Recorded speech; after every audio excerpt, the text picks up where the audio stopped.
তাকবীর দিতে আর কোনো ভয় আছে? এক সময় তো আমরা ভয় পাইতাম। এই তো গত বছর 2024 সাল 2023 সালে নভেম্বর, ডিসেম্বর, জানুয়ারিতে এই সমস্ত একটা প্রোগ্রাম করতে যায়া বহুত টানায় ধৌরানো লাগছে। কথা কানা তো আপনারা কি ঘুমে? এই মাহফিলের অনুমতি নিতে যায়া টানায় ধৌরানো লাগছে। মাহফিলে বক্তারা বৈশা উচ্চ কণ্ঠে আওয়াজ দিয়া কথা বললে মাইক কেড়ে নেওয়া হয়েছে।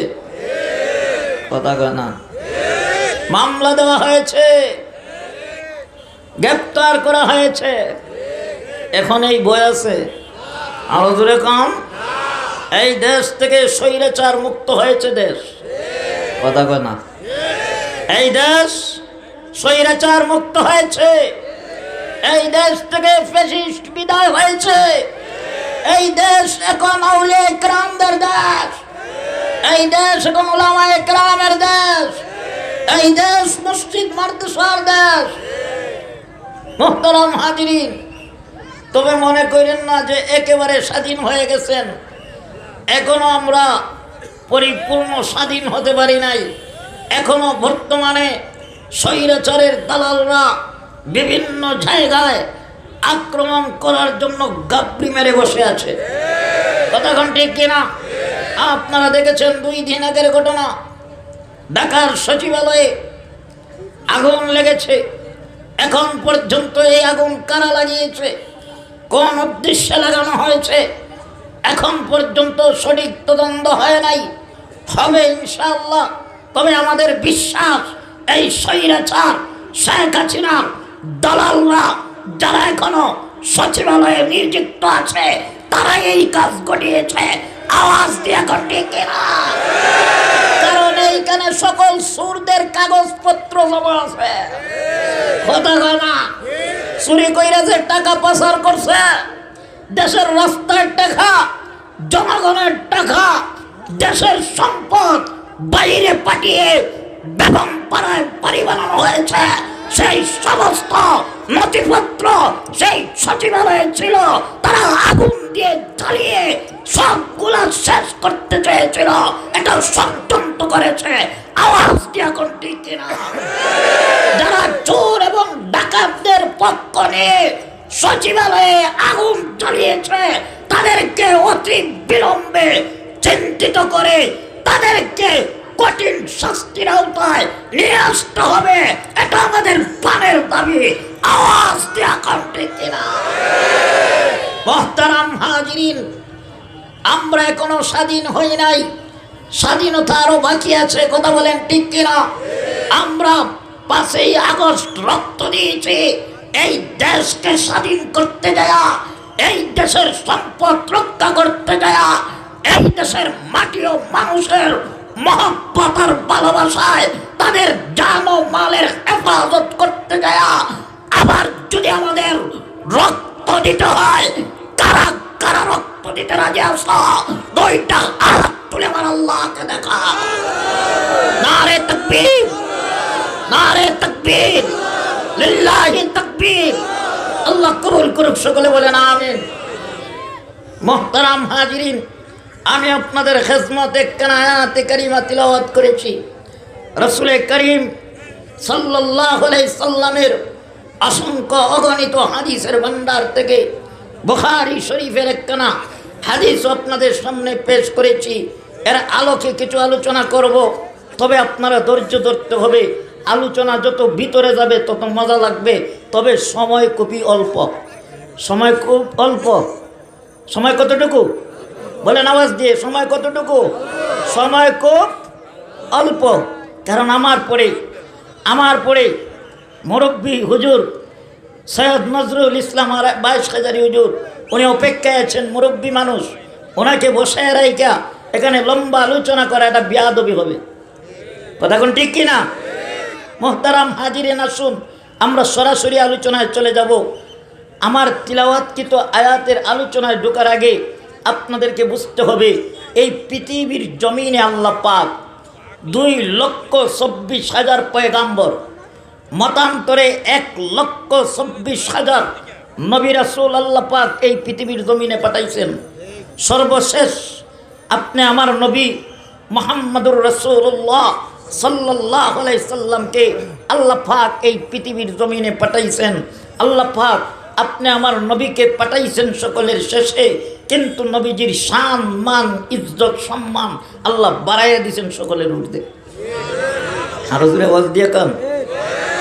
আল্লাহ আমার নবীকে ঘোষণা করলেন, ওয়ামা আরসালনাকা ইল্লা রাহমাতাল লিল আলামিন। নবী গো, এই পৃথিবীর জমিনে আমি আপনাকে রহমত স্বরূপ প্রেরণ করেছি। এরপরে আমার নবীকে আল্লাহ আরো ঘোষণা করতেছেন, মা কানা মুহাম্মাদুন আবা আহাদিম মির রিজালিকুম ওয়ালাকির রাসূলুল্লাহি ওয়া খাতাবান নবিয়্যিন। আল্লাহ বলেন, হাবিব, আমি আপনাকে সর্বশেষ নবী হিসাবে প্রেরণ করেছি। আপনার পরে আর কোনো নবী এই পৃথিবীর জমিনে আগমন করবে আল্লাহ পাক নবুয়তের দরওয়াজায় তালা মাইরা দিয়েছেন। বলেন, আল্লাহ পাক নবুয়তের দরওয়াজায় কি করছে? আরো জোরে কান। নবীর পরে নবী হওয়ার সুযোগ আছে? আরো জোরে কোন সুযোগ আছে? বর্তমানে যদি কেউ বলে নবীর পরে নবী আছে, আপনারা কি মানবেন? আরো জোরে কোন মানবেন? বর্তমানে এই বাংলাদেশে একটা দল আছে, এই দলের নাম হলো কাদিয়ানি। কি নাম? আপনাদের এই যশোরে আছে? আছে কাদিয়ানিরা আছে। এই কাদিয়ানিরা তারা দাবি করে তাদের একটা নেতা ছিল, লিডার ছিল, যার মৃত্যু হয়েছে টয়লেটের মধ্যে। কোথায়? তার ইতিহাস পড়ে দেখেছি, তার মৃত্যু হয়েছে টয়লেটের মধ্যে। তার নাম হলো গোলাম আহমদ কাদিয়ানি। কি নাম? আরো জোরে আওয়াজ দিয়ে এখন কি নাম? এই গোলাম আহমদ কাদিয়ানি কে? এই কাদিয়ানির দলরা নবী মানত। চিল্লায় কোন নাউজুবিল্লাহ। আরো জোরে আওয়াজ দিয়ে বলেন নাউজুবিল্লাহ। আল্লাহ কয়, তোর মতন নাফাক্কা যেই জায়গায় নবী হয়েছে, তোর মৃত্যু টয়লেট ছাড়া উত্তম জায়গা আর কোথাও নাই। আরো জোরে আওয়াজ দিয়ে কান। এই কাদিয়ানিদের দাবি, গোলাম আহমদ কাদিয়ানি আমার নবীর পরে নবী ছিল। বলেন, আপনারা কি আমার নবীর পরে নবী কাদিয়ানির গোলাম আহমদ কাদিয়ানিকে মানবেন? মানবেন? বলেন, কাদিয়ানিরা আওয়াজ দিয়ে কান। কাদিয়ানিরা, কাদিয়ানিরা এক বাক্যে আওয়াজ দিয়ে কান। কাদিয়ানিরা, কাদিয়ানিদেরকে যারা কাফের মানবে না তারাও কাফের। বলেন, কাদিয়ানিদেরকে যারা কাফের মানবে না, কাদিয়ানিদের পক্ষে যারা নীরব থাকবে তারাও কাফের। কাদিয়ানিদের পক্ষে যারা কথা বলবে তারাও কাফের। আওয়াজ দিয়ে এখন ঠিক কিনা? কাদিয়ানিদের পক্ষে যারাই কথা বলবে, কাদিয়ানিদের পক্ষে যারাই নীরব থাকবে, কাদিয়ানিদেরকে যারা কাফের বলবে না তারাও কাফের। আওয়াজ দিয়ে এখন ঠিক কিনা? আমাদের দাবি, আমাদের দাবি, আমাদের আকাবির উলামায়ে কেরামগণ সব সময় সর্বাবস্থায় সুন্নি বলেন, কওমি বলেন, যত ইসলামিক দল আছে সমস্ত দলের উলামায়ে কেরামরা ঐক্যবদ্ধ হয়ে ফতোয়া দিয়েছে কাদিয়ানিরা কাফের। কাদিয়ানিরা কি? এতে কোনো কারো দ্বিধামত আছে? আছে? কারো দ্বিধামত আছে? কাদিয়ানিরা, আরে চিল্লায় বলেন না, কাদিয়ানিরা কাফের। কাদিয়ানিদেরকে আমাদের দাবি, আমাদের দাবি আজকের মাহফিল থেকে যশোরবাসীকে জানিয়ে দিতে চাই, শোনো, কাদিয়ানিরা কাফের। কাদিয়ানিদের কোনো পণ্য আমরা আজ থেকে গ্রহণ করব না। কাদিয়ানিদেরকে রাষ্ট্রীয়ভাবে কাফের ঘোষণা দিতে হবে, এটা আমাদের প্রাণের দাবি। কাদিয়ানিদেরকে রাষ্ট্রীয়ভাবে কাফের ঘোষণা করতে দেয়া আমাদের যা যা প্রয়োজন হয় আমরা প্রতিবাদ করতে কারা কারা রাজি আছো? দুইটা হাত তুলে আমার আল্লাহকে দেখাও।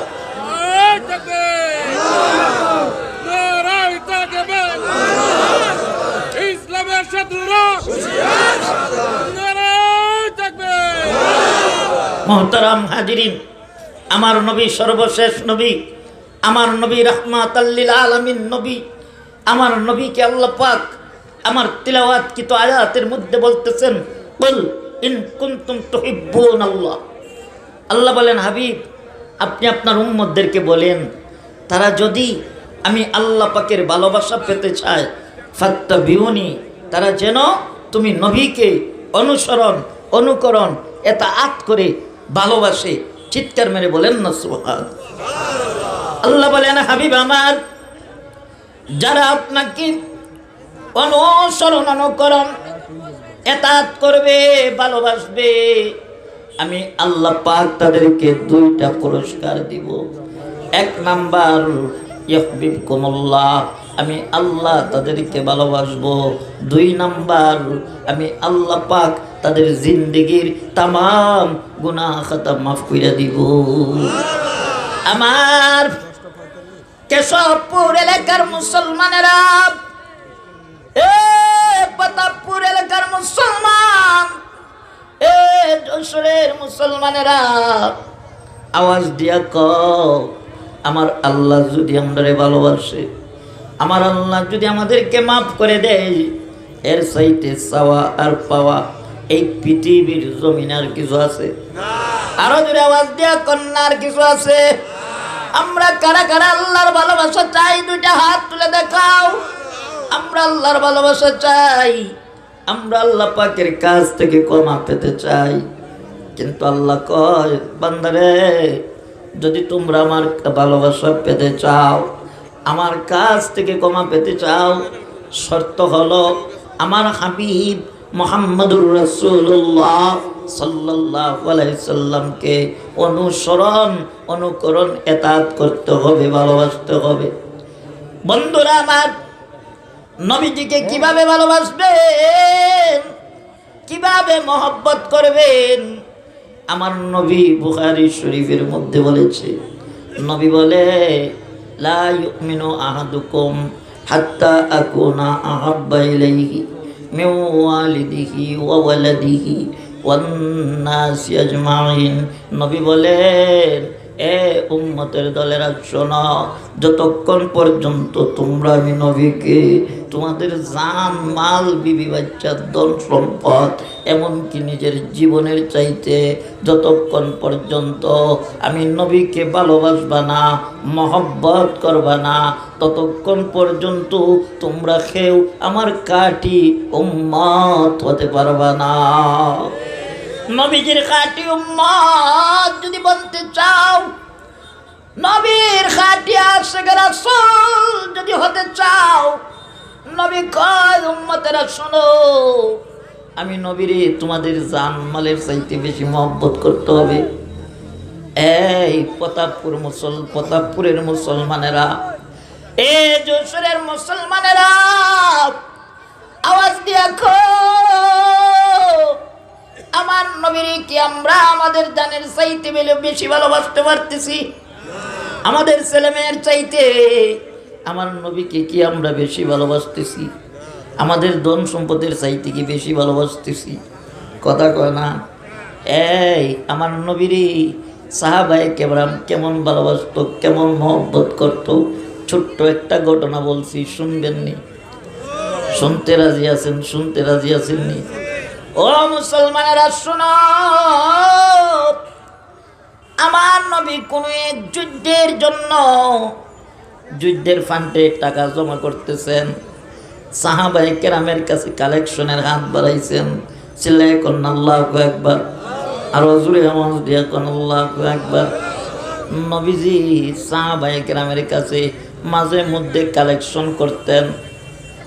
নবীজি সাহাবায়ে কেরামের কাছে কালেকশনের হাত বাড়াইছেন।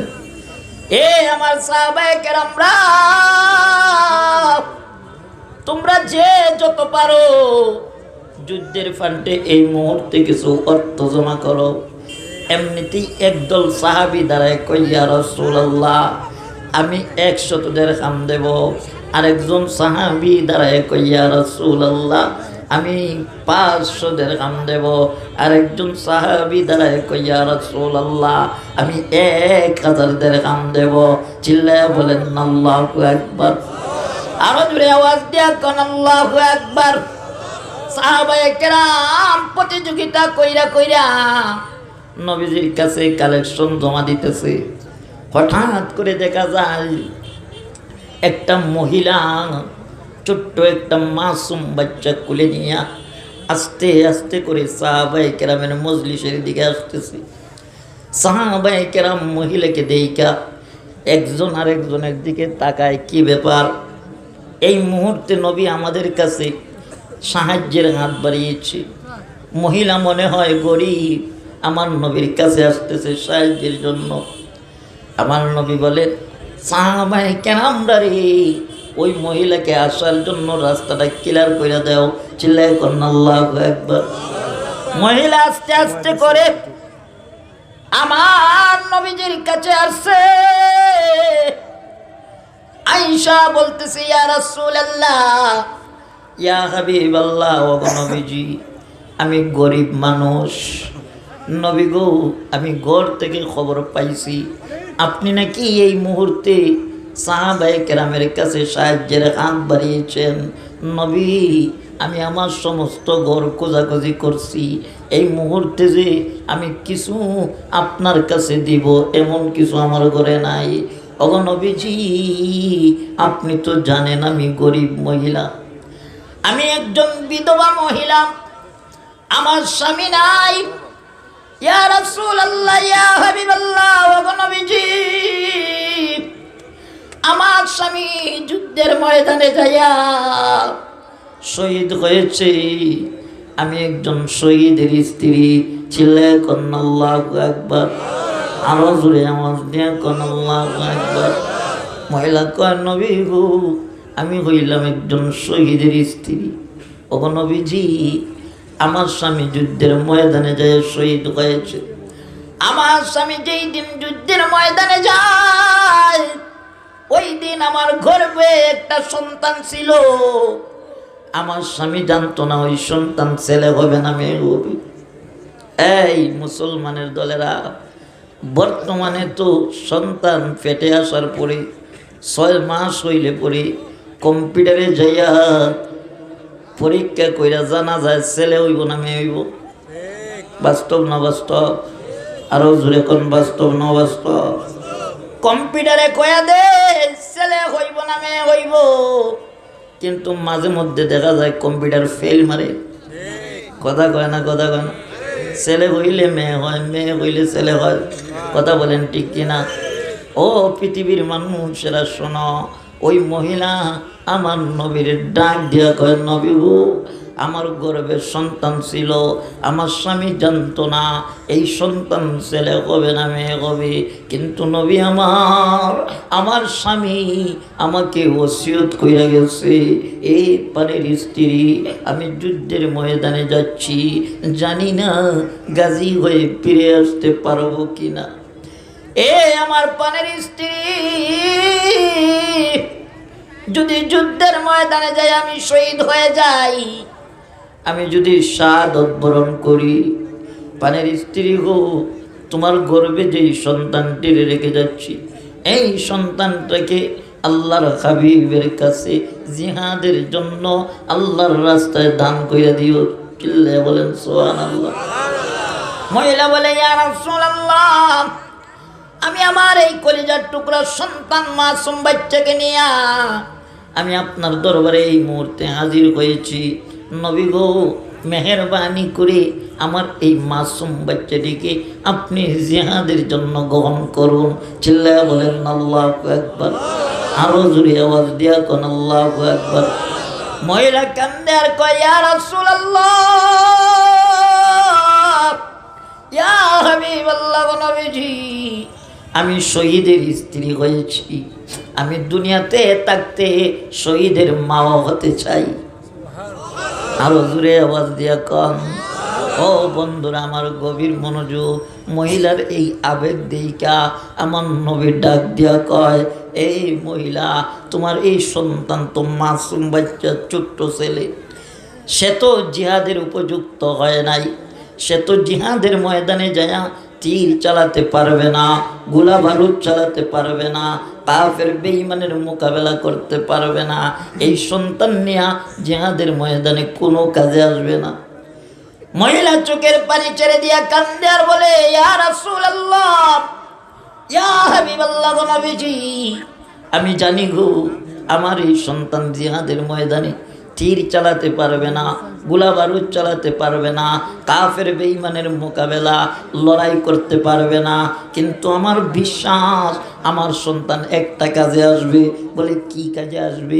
বলে ইয়া রাসূলুল্লাহ, কাফের আর মুসলমানের মধ্যে যখন লড়াই সংগঠিত হয়ে যাবে, তখন সাহাবায়ে কেরাম যখন যুদ্ধের ময়দানে মার খাইবে, তখন আপনি রাহমাতাল লিল আলামিন ঘরে বসে থাকবেন না, আপনিও সশরীরে ময়দানে উপস্থিত হবেন।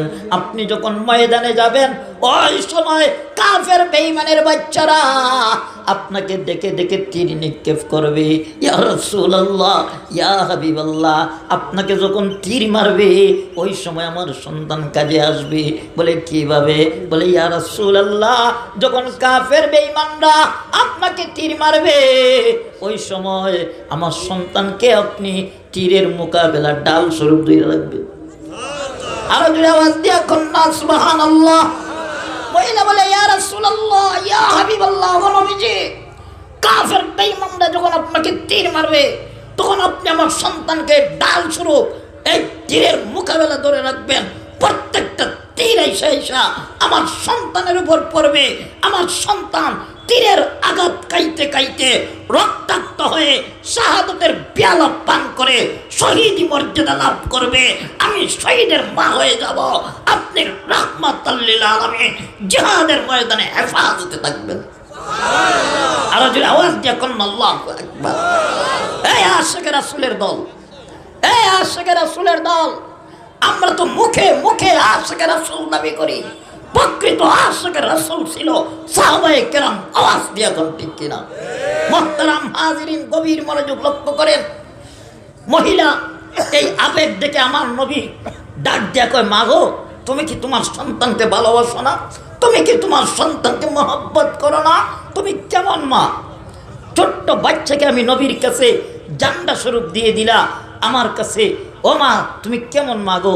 বলে ইয়া রাসূলুল্লাহ, আমি আমার সন্তানকে আমার কলিজার চাইতে বেশি মহব্বত করি, কিন্তু নবী গো আপনার চাইতে বিন্দু পরিমাণ বেশি না। ছিলে বলেন না সুবহানাল্লাহ। ও বন্ধুরা আমার, এই সাহাবায়ে কেরাম যেইভাবে আমার নবীরে ভালোবাসছে ওইভাবে আমরা ভালোবাসতে রাজি আছেন? কারা কারা কারা কারা রাজি আছেন? দুইটা হাত তুলে আমার আল্লাহকে দেখান। নারে তাকবীর, নারে তাকবীর। বলেন এই মাদ্রাসাটা কার বাগান? কথা কয় না, হ্যাঁ কার বাগান? আরে নবীর বাগান। বলেন কার বাগান? মসজিদ হলো আল্লাহর ঘর। বলেন মসজিদ কার ঘর? আর মাদ্রাসা হলো নবীর বাগান। নবী বলেছেন এই মাদ্রাসা হলো আমার বাগান, এই বাগানের মধ্যে যারা একটা টাকা দান করবে, 1 টাকা, এটা সদকায়ে জারিয়া হিসেবে থাকবে, এটা কিয়ামত পর্যন্ত জারি থাকবে। মুহতারাম হাজিরিন, এখানে অনেক লোক উপস্থিত হয়েছেন। আমার বিশ্বাস আমি মুসাফির মানুষ, অনেক দূর থেকে এসেছি আপনাদের সামনে। আল্লামা ডক্টর সৈয়দ নজরুল ইসলাম সাহেব দামাত বারাকাতুহুম, বয়বৃদ্ধ মানুষ, ওনার বয়স 97 পৌঁছে গেছে, এখনো উনি জুড়ে জুড়ে কথা বলতে পারেন। চিল্লায় বলেন না আলহামদুলিল্লাহ। তো উনি আসতেছেন, উনি বসবেন, বয়ান করবেন। মুহতারাম হাজিরিন, এরকম বয়বৃদ্ধ মানুষ ওনার চেহারার দিকে তাকায়া তাকায়া কথা শুনলে আমাদের সওয়াব হবে। কথা বলেন ঠিক কিনা? মুহতারাম হাজিরিন, আমিও মুসাফির মানুষ, মুসাফিরের দোয়া আল্লাহ ফিরিয়ে দেয় না। আমরা দুজন মিলে আপনাদের জন্য মুনাজাত করব। আমার ভাই মুফতি আসাদুল্লাহ গালিব, উনি আমাকে অত্যন্ত মহব্বত করছে, ভালোবাসছে। উনি বারবার আমার সাথে যোগাযোগ করছে, ভাই আমার গরিব এলাকা, আমার নতুন একটা প্রতিষ্ঠান করছি, আপনি আসেন। আমি বলছি ভাই আমি তো সিলেট থেকে আসলে আমাকে প্রায় 30,000 টাকা দেওয়া লাগবে, কারণ এইখানে আসতে গেলে এই যে আপনাদের পদ্মা সেতু, ওইখানে আসা যাওয়াতেই 2,000 শেষ। তা আবার ঢাকা থেকে যেই গ্যাস নিয়ে আসা হয়, এখানে আসার পরে গ্যাস শেষ হয়ে যায়, যাবার বেলা আবার তেলে জ্বালায় যাইতে হয়। আমরা 600 টাকার গ্যাসে যেই জায়গা যাইতে পারি ওই জায়গায় 3,000 টাকার তেল জ্বালানো লাগে।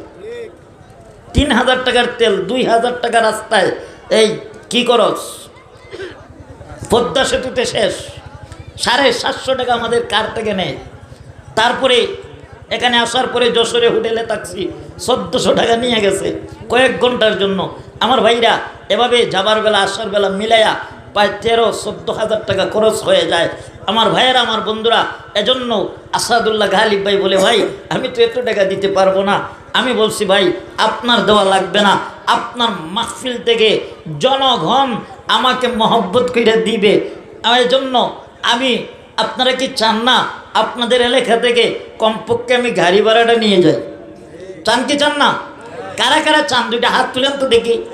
চান তো? আমি দেখতে চাই এই টাকাটা কিন্তু মাদ্রাসায় দিবেন আর ওনারা আমাকে দিবে। এটা আপনার সৎকায় জারি হিসেবে থাকবে, যাতে এদের আর্থিক অবস্থায় কোনো ক্ষতি না হয়।